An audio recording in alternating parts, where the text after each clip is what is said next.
શિક્ષણ રાજ્યમંત્રી પ્રફુલ્લ પાનસેરિયાએ નવસારીના સમરોલી પ્રાથમિક શાળામાં સરપ્રાઇઝ વિઝિટ કરી 1 અઠવાડિયામાં શાળાનું કામ શરૂ કરવાની ખાતરી આપી છે। મંજૂર થયેલી નવી શાળાનું કામ ઘણા સમયથી બંધ રહેવાના કારણે આગેવાનોએ પ્રફુલ્લ પાનસેરિયાને રજૂઆત કરી હતી અને તેઓ સ્થળ તપાસ માટે પહોંચ્યા હતા।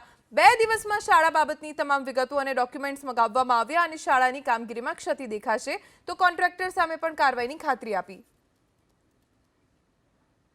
જે અંત્યોદય સુધી નાનામાં નાની શાળાઓમાં જ્યાં જે શહેરની શાળાની અંદર પણ સ્માર્ટ ક્લાસ બનવા મુશ્કેલી છે એની જગ્યાએ અમે ગામડાઓની જ્યાં સંખ્યા છે ત્યાં અમે ચોક્કસ પ્રકારે આ કામગીરી આદરણીય ભૂપેન્દ્રભાઈ પટેલ સાહેબના માર્ગદર્શન નીચે પૂર્ણ કરવામાં આવે। જે શાળાનું કામ 4 મહિનાથી પ્રશ્ન હતો એ જોઈ લીધો છે મેં અને એક જ વીકની અંદર એનું સોલ્યુશન લાવીને કામગીરી શરૂ કરાવીશ। મારી આશા છે કે દિવાળી સુધીમાં આ બાળકો નવી શાળામાં ભણવા જશે।